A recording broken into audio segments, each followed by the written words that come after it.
तो मैं क्या करूं? मरता है तो मरने दो। इसे भी पता चले कि इसने एक गरीब और लाचार बाप के घर में जन्म लिया है। वर्षों पुरानी बात है। एक चंदनपुर नाम का सुंदर सा गांव हुआ करता था। उसी चंदनपुर में रामू नाम का एक सीधा साधा और गरीब मजदूर रहता था। सुनो जी, बारिश के दिन आ गए हैं। आपको तो याद ही होगा पिछली बार बारिश में हमारा क्या हाल हुआ था। कितनी मुश्किल से वो दिन निकाले थे हमने। हाँ गौरी, मौसम तो अभी से ही बहुत खराब लग रहा है। काले बादल छाए हुए हैं। अपनी छत भी तो कई जगह से टपकती है। अगर इस बार भी हमने इसे ठीक नहीं करवाया तो पिछली बार की तरह सारा पानी घर के अंदर भर जाएगा। हमारा तो सारा सामान भीग जाएगा। तुम बिल्कुल ठीक कह रही हो गौरी। पिछली बरसात में तो हम सो भी नहीं पाए थे। इस बार चाहे जो हो जाए, मैं छत को जरूर ठीक करवा कर ही रहूंगा। पर जी, छत ठीक करवाने के लिए इतने पैसे कहाँ से लाएंगे हम? तुम चिंता मत करो गौरी, मैं अभी लाला जी के पास काम पर जा रहा हूँ। वो बहुत अच्छे हैं, मेरी मदद जरूर करेंगे। अगर उन्होंने कुछ पैसे दे दिए तो कल ही मिस्त्री बुलाकर छत पक्की करवा लेंगे। इतना कहकर रामू सीधा अपने मालिक लाला जी की फैक्ट्री की तरफ निकल पड़ता है। अरे भैया, हाथ थोड़ा तेज चलाओ, मौसम खराब हो रहा है, कभी भी जोरदार बारिश हो सकती है। ये सारा माल जल्दी से गोदाम के अंदर रखो, वरना सब पानी में भीगकर बर्बाद हो जाएगा। जल्दी जल्दी हाथ चलाओ। अरे रामू, आज इतना लेट कैसे हो गए? क्या आज काम करने का मन नहीं है? देख नहीं रहे हो यहाँ कितना सारा माल बाहर पड़ा है? मालिक, मुझे माफ कर दीजिए। आप तो जानती हैं कि मेरे पास अभी बिल्कुल भी पैसे नहीं हैं। बारिश का मौसम आ गया है और मेरे घर की छत बहुत बुरी तरह से टूटी हुई है। अगर उसे ठीक नहीं करवाया तो सारा पानी मेरे कच्चे घर में भर जाएगा। साफ साफ बताओ रामू, बात क्या है? गोल गोल मत घुमाओ। मालिक, पिछली बार जब बारिश हुई थी तो मुझे अपना सारा सामान पड़ोसी के यहाँ रखना पड़ा था। इस बार अगर छत नहीं बनी तो सब बर्बाद हो जाएगा। आप कृपा करके मुझे थोड़े पैसे एडवांस दे दीजिए। आप मेरी हर महीने की पगार से थोड़े थोड़े पैसे काट लेना मालिक। रामू, तुम तो जानते हो ना कि मैंने आज तक तुम्हें कभी किसी बात के लिए मना नहीं किया, हमेशा तुम्हारी मदद की है। लेकिन तुम ये भी देख रहे हो कि आजकल हमारी फैक्ट्री को बहुत नुकसान हो रहा है, माल बिक नहीं रहा है। सच कहूं तो मुझे ये फैक्ट्री अब बंद करनी पड़ेगी। तुम अपने लिए कहीं और कोई अच्छा सा काम ढूंढ लो। लाला जी, आप ये क्या कह रहे हैं? इस खराब मौसम में मुझे नया काम कहाँ मिलेगा? मैं तो आपसे बस कुछ पैसे उधार मांगने आया था। आपने तो मेरी नौकरी ही खत्म कर दी। रामू, मुझे तुम्हारी हालत का पूरा अंदाजा है मेरे भाई, पर मैं खुद बहुत मजबूर हूँ। जब मेरा अपना काम ही ठप हो गया है तो मैं तुम्हें अपनी जेब से पैसे कैसे दूं? मुझे भी अब अपने बीवी बच्चों के लिए कोई दूसरा काम सोचना पड़ेगा। बेचारा रामू उदास मन और झुके हुए कंधों के साथ वापस अपने घर आ जाता है। गौरी, मालिक ने पैसे देने से मना कर दिया। फैक्ट्री घाटे में चल रही है तो उन्होंने फैक्ट्री ही बंद कर दी। अब मेरे पास कोई काम नहीं है। मुझे नौकरी से निकाल दिया गया है। मुझे कल से कोई नया काम खोजना पड़ेगा। हे भगवान, ये कैसी खबर ले आया आप? बारिश सिर पर खड़ी है, ऐसे में काम कहाँ मिलेगा? पहले बस टूटी छत की टेंशन थी, अब तो रोटी की भी चिंता हो गई। जब काम ही नहीं है तो छत के पैसे कहाँ से आएंगे?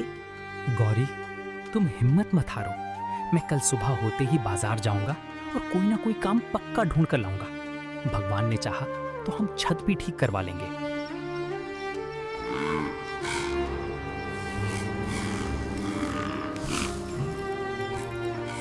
सुबह का समय है। पूरे गांव में शांति छाई हुई है। मंदिर की घंटियां बज रही हैं और गायें जाग रही हैं। अगली सुबह गांव में तेज बारिश और बिजली कड़कने लगी। रामू की कच्ची छत से घर में पानी टपकने लगा, जिसे देखकर रामू और गौरी घबरा गए। गौरी, मुझे बहुत डर लग रहा है। बारिश इतनी तेज है कि कहीं हमारी ये कमजोर छत ही ना गिर जाए।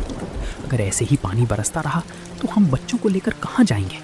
मुझे अभी बाहर जाकर कुछ इंतजाम करना ही पड़ेगा। हाँ जी, पानी रुकने का नाम ही नहीं ले रहा है। सारा घर तालाब बन गया है। हमारा बचा खुचा राशन भी खराब हो जाएगा। ठीक है गौरी, मैं जा रहा हूँ काम की तलाश में। लेकिन जी, बाहर जरा देखिए तो, तूफान आया हुआ है। इस बारिश में आप काम कैसे ढूंढेंगे? इसके अलावा कोई और रास्ता भी तो नहीं है गौरी। मुझे जाना ही होगा, वरना हम सब भूखे मर जाएंगे। ठीक है जी, पर अपना बहुत ख्याल रखिएगा। बाहर बिजली भी बहुत जोर से गिर रही है। रामू अपनी एक पुरानी सी छतरी लेकर उस भयानक बारिश में ही काम की तलाश के लिए बाजार की तरफ चल पड़ता है। अरे आ जाओ बाबूजी, ताजे ताजे सेब ले लो, मीठे केले ले लो, एकदम खेत से टूट कर आए हैं। 100 रुपए किलो, 100 रुपए किलो। आइए भैया आइए, पूरे बाजार में ऐसे मीठे फल कहीं नहीं मिलेंगे। अरे फल वाले भैया, ये फल क्या भाव दिए? 100 रुपए किलो है बाबूजी, बोलिए कितने तौल दूं? अरे नहीं भैया, मुझे फल नहीं खरीदने हैं। दरअसल मुझे काम की बहुत ज़रूरत थी। क्या तुम्हारी दुकान पर मेरे लायक कोई मजदूरी का काम है? मैं पूरी मेहनत से करूंगा भैया। अरे रामू भैया, हम छोटे मोटे दुकानदार तुम्हें क्या काम देंगे? हमारी तो खुद की कमाई इतनी कम है कि घर का गुजारा मुश्किल से चलता है। मुझे माफ कर दो भैया, मेरे पास तुम्हारे लिए कोई काम नहीं है। हाँ, अगर आगे कभी जरूरत पड़ी तो मैं तुम्हें पक्का बुला लूंगा। कोई बात नहीं भैया, ठीक है। इतना कहकर रामू आगे चला जाता है। वो पूरे दिन बारिश में भीगता हुआ काम ढूंढता है, लेकिन कोई उसे काम नहीं देता। थक हार कर वो बाजार के नुक्कड़ पर भोलू की चाय की दुकान पर जाकर बैठ जाता है। अरे भैया, तुम लोगों ने आज का अखबार पढ़ा क्या? उसमें लिखा है कि इस बार बाढ़ आने वाली है। पूरे 1 महीने तक बिना रुके बारिश होगी। अरे भाई, ये कैसी डरावनी बातें कर रहे हो? भगवान ना करे ऐसा कुछ हो। अगर 1 महीने तक पानी बरसा तो हम जैसे गरीब मजदूर क्या खाएंगे? किसानों की सारी फसलें डूब जाएंगी और गरीबों के घर बह जाएंगे। अरे रामू भाई, मैं अपनी तरफ से थोड़ा ही कह रहा हूँ, जो अखबार में छपा है बस वही बता रहा हूँ। अरे रामू भाई, तुम इन अखबार वालों की बातों में क्यों आते हो? ये लोग तो अखबार बेचने के लिए कुछ भी बढ़ा चढ़ा कर लिख देते हैं। मैं तुम्हें लिख कर देता हूँ, ऐसा कुछ नहीं होने वाला। सब ऊपर वाले के हाथ में है। पिछली बार अखबार में आया था कि सूखा पड़ेगा और बारिश इतनी हुई कि मेरी चाय की भट्टी तक डूब गई थी। इसलिए इन बातों की टेंशन मत लो। शायद तुम सही कह रहे हो भोलू, अखबारों की हर बात सच नहीं होती, पर फिर भी हमें सावधान रहना चाहिए। क्या पता कब कोई आफत आ जाए। रामू को उन लोगों की बातें सुनकर और घबराहट होने लगती है, इसलिए वो वहां से उठकर सीधा अपने घर की तरफ भागता है। गौरी, मैं पूरा गांव छान आया, लेकिन मुझे कहीं भी 1 पैसे का काम नहीं मिला। अब तुम ही रास्ता दिखाओ, मैं क्या करूं? हे भगवान, अब क्या होगा जी? रसोई के डिब्बे एकदम खाली पड़े हैं और सुबह से गोलू का शरीर भट्टी की तरह तप रहा है। उसे बहुत तेज बुखार आ गया है। आप जल्दी से जाके डॉक्टर से उसके लिए कोई दवाई ले आइए। लेकिन गौरी, मेरी जेब में तो 1 फूटी कौड़ी भी नहीं है। मैं गोलू के लिए दवाई कैसे खरीदूंगा? जी, अगर गोलू को अभी दवाई नहीं मिली तो उसकी हालत और बिगड़ जाएगी। आप जल्दी से कुछ भी करके पैसे का इंतजाम कीजिए। मेरे पास कुछ भी नहीं है गौरी, लेकिन हाँ, हम एक काम करते हैं। मेरा बचपन का दोस्त चंदन पास ही रहता है, वो मेरी मदद जरूर करेगा। हम दोनों बहुत पक्के दोस्त रहे हैं। चलो उसके घर चलते हैं। रामू और गौरी अपने बीमार बच्चे को गोदी में उठाकर उस तेज बारिश में चंदन के घर पहुंचते हैं। चंदन, ओ भाई चंदन, जरा दरवाजा खोलना। घर पे हो क्या भाई? अरे इतनी रात को दरवाजा कौन तोड़ रहा है? आ रहा हूं भाई। अरे रामू, तुम दोनों इस भयानक तूफान में यहाँ क्या कर रहे हो? सब ठीक तो है? हाँ चंदन भाई, मेरा बेटा गोलू बहुत तेज बुखार में है। अगर उसे जल्दी डॉक्टर के पास नहीं ले गया तो उसकी जान को खतरा है। भाई तू मुझे थोड़े से पैसे उधार दे दे, मैं तेरा ये एहसान पूरी जिंदगी नहीं भूल। रामू, मुझे ये सुनकर बहुत दुख हुआ भाई, पर देख मेरी भी हालत कोई सेठों वाली नहीं है। घर के खर्चे इतने बढ़ गए हैं, बच्चों की स्कूल की फीस देनी है और कमाई बहुत कम है। इसलिए भाई मैं तुम्हारी कोई मदद नहीं कर पाऊंगा। मुझे माफ कर दे यार। हाँ चंदन भाई। अरे रामू, तू तो भावुक हो रहा है यार। मेरी परेशानी भी तो समझ। मैं सच में मदद करना चाहता हूँ, पर मेरी जेब बिल्कुल खाली है भाई। तू किसी और से मांग ले, कोई ना कोई तेरी मदद कर ही देगा। इतना कहकर चंदन बेरुखी से अपने घर का दरवाजा बंद कर लेता है। रामू और गौरी की आंखों से आंसू बहने लगते हैं। अंदर चंदन की पत्नी रूपा उससे पूछती है, कौन था जी बाहर दरवाजे पर? इतनी जोर जोर से कौन बुला रहा था? अरे वो मेरा भिखारी दोस्त रामू था। उसका बेटा बीमार है तो मुझसे पैसे मांगने आ गया था। मैंने सीधा मना कर दिया कि मेरे पास पैसे नहीं है। लेकिन जी, रामू तो आपका सबसे पक्का दोस्त था ना। जब हमारा बुरा वक्त था तब उसने अपनी जेब से हमारी कितनी मदद की थी। फिर आपने आज उसे खाली हाथ क्यों लौटा दिया? अरे मैं कोई बड़ा राजा महाराजा हूँ क्या जो सबको पैसे बांटता फिरूं? और रही बात दोस्ती की, तो दोस्ती सिर्फ बराबरी वालों में होती है। मान लो मैंने उसे पैसे दे भी दिए तो वो वापस कैसे करेगा? उसकी तो नौकरी भी छूट गई है, मेरे पैसे तो डूब जाएंगे ना। आपको ऐसा पत्थर दिल नहीं बनना चाहिए था जी। भगवान ना करे अगर उस छोटे से बच्ची को कुछ हो गया तो मैं क्या करूं? मैंने पूरे गांव का ठेका नहीं ले रखा है। जो होगा देखा जाएगा, वो जाने और उसका काम जाने। गांव में और भी तो लोग हैं, कोई ना कोई दे ही देगा उसे पैसे। ऊपर वाले से डरिए जी, वक्त बदलते देर नहीं लगती। कहीं आपका ये घमंड भारी ना पड़ जाए। तू अपना काम कर, फालतू का ज्ञान मत दे। मेरा पैसा है, मैं जिसको चाहूं दूं, जिसको चाहूं ना दूं। बेचारा रामू गांव में हर उस इंसान के पास गया जिसे वो जानता था, लेकिन किसी ने भी उसकी मदद नहीं की। सबने उसे नए नए बहाने बनाकर मना कर दिया। रामू की आंखों के आगे अंधेरा छाने लगा था। तभी गोलू रोते हुए अपनी माँ से कहता है, माँ, मुझे बहुत ठंड लग रही है माँ, मेरे हाथ पैर कांप रहे हैं। आप खड़े खड़े देख क्या रहे हैं जी? मेरा बच्चा दर्द से तड़प रहा है, कुछ कीजिए। तो मैं क्या करूं? मरता है तो मरने दो। इसे भी पता चले कि इसने एक गरीब और लाचार बाप के घर में जन्म लिया है।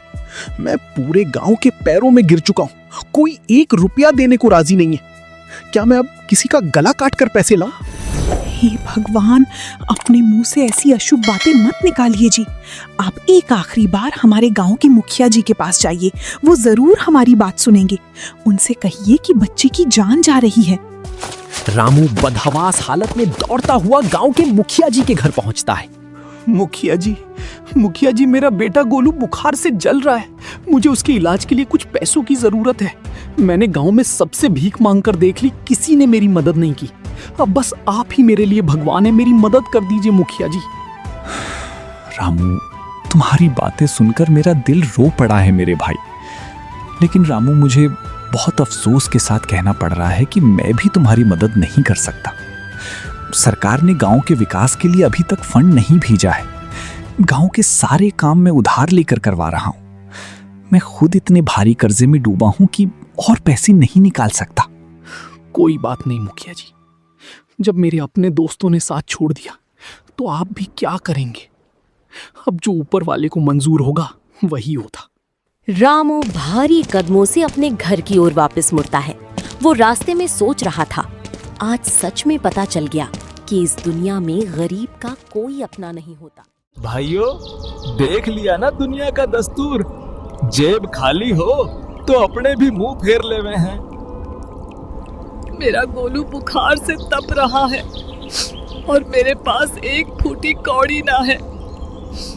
कभी कभी तो सोचत हूँ कि क्या अब मैं अपने परिवार को लेकर कहीं डूब मरूं।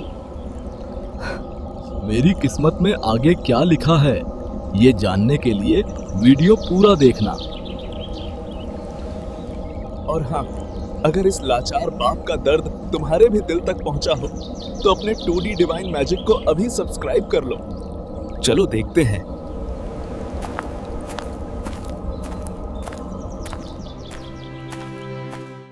बुरे वक्त में इंसान बिल्कुल अकेला रह जाता है। रामू ये सोच ही रहा था कि तभी अचानक आसमान से जोर की बिजली चमकती है। धड़ाम!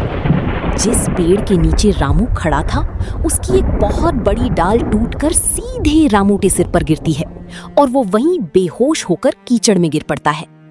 अगली सुबह पूर्ण परमात्मा कबीर साहिब जी परदेसी बाबू के रूप में बैलगाड़ी लेकर उसकी मदद के लिए आ गए। अरे ओ भैया, कौन हो तुम? रास्ते के बीचों बीच क्यों लेटे हो? हटो यहाँ से, मुझे आगे शहर जाने में देरी हो रही है। जब उन्हें कोई आवाज नहीं आती तो परदेसी बाबू बैलगाड़ी से नीचे उतरकर रामू के पास जाते हैं। अरे राम राम, ये तो बेहोश है। इसे इस हालत में यहाँ छोड़कर जाना इंसानियत नहीं होगी। वो परदेसी बाबू तुरंत रामू को उठाकर अपनी बैलगाड़ी में लिटाता है और अपने घर ले आता है। वो रामू के घावों पर पट्टी करता है और उसे काढ़ा पिलाता है। कुछ घंटों बाद रामू को होश आता है। मैं यहाँ कैसे आ गया? मैं तो दवाई लेने जा रहा था, मुझे अभी अपने घर जाना है, मेरा बेटा बीमार है। घबराओ मत भैया, तुम रास्ते में बेहोश पड़े थे, इसलिए मैं तुम्हें अपने घर ले आया। अभी तुम्हारा शरीर बहुत कमजोर है, पहले थोड़ी ताकत आने दो, फिर आराम से घर चले जाना। आपने मेरी जान क्यों बचाई बाबूजी? आप तो मुझे जानते तक नहीं है, फिर भी आपने मुझे सहारा दिया और मेरी इतनी सेवा की। देखो मेरे भाई, इंसान का जन्म सिर्फ अपने लिए जीने को नहीं हुआ है। जब कोई दूसरा मुसीबत में हो तो उसका हाथ पकड़ना ही इंसानियत है। वैसे तुम इतनी बारिश में वहां बेहोश कैसे हुए? बाबूजी, मेरा छोटा सा बेटा बहुत बीमार है। मेरे पास उसके इलाज के लिए 1 रुपया नहीं था। मैंने अपने हर जानने वाले से गिड़गिड़ा कर पैसे मांगे, लेकिन सब ने मुझे धुतकार दिया। मैं आखिरी उम्मीद लेकर मुखिया जी के पास गया, पर उन्होंने भी हाथ खड़े कर दिए। मैं इसी उदासी में रास्ते से जा रहा था कि तभी मेरे ऊपर पेड़ की डाल गिर गई और मैं बेहोश हो गया। अरे भाई, ये तो बहुत बड़ा संकट है तुम पर। एक पिता होकर तुम पर क्या बीत रही होगी मैं समझ सकता हूँ। तुम एक काम करो, अब बिल्कुल देर मत करो और तुरंत अपने बेटे को डॉक्टर के पास ले जाओ। वो नेक दिल इंसान रामू के हाथों में एक पैसों की एक बड़ी सी थैली रख देता है। ये कुछ पैसे हैं, इनसे अपने बेटे का अच्छे से अच्छा इलाज करवाओ, अपनी टूटी छत पक्की करवाओ, और जो पैसे बच जाएं उनसे कोई छोटा मोटा काम धंधा शुरू कर लेना। जब भगवान तुम्हारा हाथ पकड़ ले और तुम्हारे पास खूब पैसे हो जाएं, तब आकर मेरे पैसे लौटा जाना। आपका बहुत बहुत धन्यवाद बाबूजी, आपने मेरे बच्चों की जान बचा ली। मैंने कहानियों में तो भगवान के बारे में सुना था, लेकिन आज मैंने उन्हें अपनी आंखों से देख लिया। मैं आपका ये कर्ज 7 जन्म तक नहीं भूलूंगा। इसमें एहसान कैसा भाई? चलो अब जल्दी से घर जाओ और बच्चे को डॉक्टर को दिखाओ। रामू दौड़ता हुआ अपने घर पहुंचता है। वो तुरंत गोलू को गांव के सबसे अच्छे डॉक्टर के पास ले जाता है। कुछ ही दिनों के सही इलाज से गोलू बिल्कुल हंसता खेलता और स्वस्थ हो जाता है। एक दिन गौरी रामू से पूछती है, जी, आपने मुझे बताया नहीं कि उस रात आप इतने सारे पैसे कहां से लेकर आए थे? गौरी, वो पैसे मुझे एक अजनबी बाबूजी ने दिए थे। मैं तो उनका नाम तक नहीं जानता, लेकिन वो मेरे लिए सच में किसी भगवान से कम नहीं थे। मैंने उनका नाम पूछने की बहुत कोशिश की, पर उन्होंने नहीं बताया। जब मैं बेहोश था तब वो मुझे अपने घर ले गए थे। उन्होंने कहा था कि बेटी का इलाज करवा लेना और कोई अच्छा सा धंधा शुरू कर लेना। आप बिल्कुल सच कह रहे हैं जी, वो कोई आम इंसान नहीं बल्कि साक्षात भगवान ही थे जो हमारी मदद करने आए थे। गौरी, इलाज और छत बनने के बाद भी थैली में काफी पैसे बच गए हैं। मैं सोच रहा हूँ कि अब किसी की नौकरी करने के बजाय अपना खुद का कोई काम शुरू करूं, पर मुझे समझ नहीं आ रहा कि मैं क्या व्यापार करूं। मेरे दिमाग में एक बहुत अच्छी तरकीब है जी। हम फलों और सब्जियों का काम शुरू करते हैं। मैं खेतों में ताजी सब्जियां और मीठे फल उगाऊंगी और आप उन्हें शहर के बड़े बाजार में ले जाकर बेचना। वाह गौरी, ये तो बहुत बढ़िया काम है, हम यही करेंगे। रामू और गौरी का फलों का काम खूब चल पड़ा और रामू गांव का सबसे अमीर आदमी बन गया। एक दिन रामू अपने नए घर पर बैठा था, तभी उसका दोस्त चंदन भागता हुआ आया। रामू भाई मुझे बचा ले। तुम्हारी भाभी रूपा की तबीयत बहुत खराब है। मेरे घर में एक भी पैसा नहीं है कि मैं उसे अस्पताल ले जा सकूं। अब बस तू ही मेरा इकलौता सहारा है भाई, वरना वो मर जाएगी। अरे चंदन भाई, तू रो मत, हिम्मत रख, मैं अभी तुझे पैसे लाके देता हूँ। रामू बिना एक पल सोचे अंदर जाता है और चंदन को बहुत सारे पैसे लाकर दे देता है। रामू, आज तूने मुझे सच्ची दोस्ती का मतलब सिखा दिया भाई। मेरे अहंकार ने मुझे इतना अंधा कर दिया था कि मैंने एक बीमार बच्चे की भी मदद नहीं की। मुझे अपनी गलती का बहुत पछतावा है। हो सके तो मुझे माफ कर दे मेरे भाई। अरे चंदन, इसमें माफी मांगने की क्या बात है? तू मेरा दोस्त है और दोस्त की मदद करना मेरा फर्ज है। तुझे अपनी गलती समझ आ गई, बस यही बहुत है। मैंने तुझे दिल से माफ किया। अब तू जल्दी जा और रूपा भाभी का अच्छे से इलाज करवा। चंदन पैसे लेकर खुशी खुशी अस्पताल चला जाता है। फिर रामू अपनी पत्नी गौरी से कहता है, गौरी, भगवान की कृपा से आज हमारे पास धन दौलत की कोई कमी नहीं है। हमारा काम भी बहुत बढ़िया चल रहा है। मैं सोच रहा था कि अब सही वक्त आ गया है, क्यों ना मैं शहर जाकर उस परदेसी बाबूजी के पैसे वापस लौटाऊं। ये तो बहुत ही अच्छी सोच है जी। उन बाबूजी ने तब हमारा हाथ पकड़ा था जब पूरी दुनिया ने हमारा साथ छोड़ दिया था। उन्हीं के पैसों से आज हम यहाँ तक पहुँचे हैं।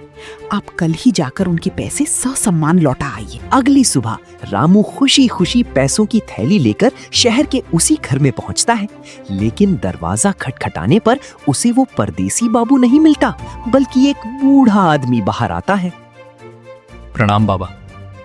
यहाँ पहले एक बाबूजी रहते थे, मुझे उन्हीं से मिलना है। कौन बाबूजी? क्या नाम था उनका भैया? नाम तो मुझे नहीं मालूम बाबा, पर वो बहुत ही दयालु और भले इंसान थे। दिखने में थोड़े हट्टे कट्टे थे। अरे भैया, तुम कोई गलत पता ढूंढ रहे हो। यहाँ ऐसा कोई आदमी नहीं रहता। मैं पिछले 30 सालों से इसी मकान में रह रहा हूँ। यहाँ मेरे सिवा और कोई नहीं है। अरे दादा, आप मजाक कर रहे हैं क्या? मुझे अच्छे से याद है, उसी रात वो बाबूजी मुझे बेहोशी की हालत में इसी घर के अंदर लेकर आए थे। मैं इसी बरामदे में लगभग 5 घंटे तक रुका था। अरे भाई, तुम सुबह सुबह क्यों मेरा माथा खराब कर रहे हो? जब मैं कह रहा हूं कि पिछले 30 साल से मैं यहाँ अकेला रहता हूं, तो तुम्हें मेरी बात समझ नहीं आ रही? जाओ यहाँ से, मुझे अपना काम करने दो। रामू बहुत हैरान होकर वापस चंदनपुर लौट आता है और गौरी को सारी बात बताता है। गौरी, आज शहर में एक बहुत ही अजीब बात हुई। मैं जिस घर में उन परदेसी बाबूजी को ढूंढने गया था, वहां मुझे वो मिले ही नहीं। वहां से एक बहुत ही बूढ़ा आदमी निकला। उसने कहा कि वो उस घर में 30 साल से रह रहा है और वहां उसके सिवा कोई और नहीं रहता। क्या आप पूरे विश्वास के साथ कह सकते हैं कि वो वही घर था जहां आप रुके थे? अरे हाँ गौरी, 100% सच।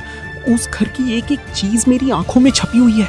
मैं उसी घर में तो 5 घंटे तक था, लेकिन आज वो बूढ़ा आदमी मुझ पर ही गुस्सा हो गया कि वहां कोई और नहीं रहता। जी, अब मुझे पूरा यकीन हो गया है। वो कोई आम इंसान नहीं थे, वो भगवान ही थे जो हमारी मदद करने इंसान का रूप लेकर आए थे। ये सब आपकी ईमानदारी और अच्छी नीयत का ही फल था, जो भगवान ने उस रहस्यमयी तरीके से हमारी जान बचाई। दोस्तों, रामू की तरह अच्छे काम करें, भगवान आपकी भी मदद करेंगे। भगवान की असली पहचान के लिए संत रामपाल जी महाराज जी से जुड़ें। ऐसी और शिक्षाप्रद 2D एनिमेटेड कहानियों के लिए वीडियो को लाइक करें और अपने चैनल 2D डिवाइन मैजिक को तुरंत सब्सक्राइब करें। धन्यवाद।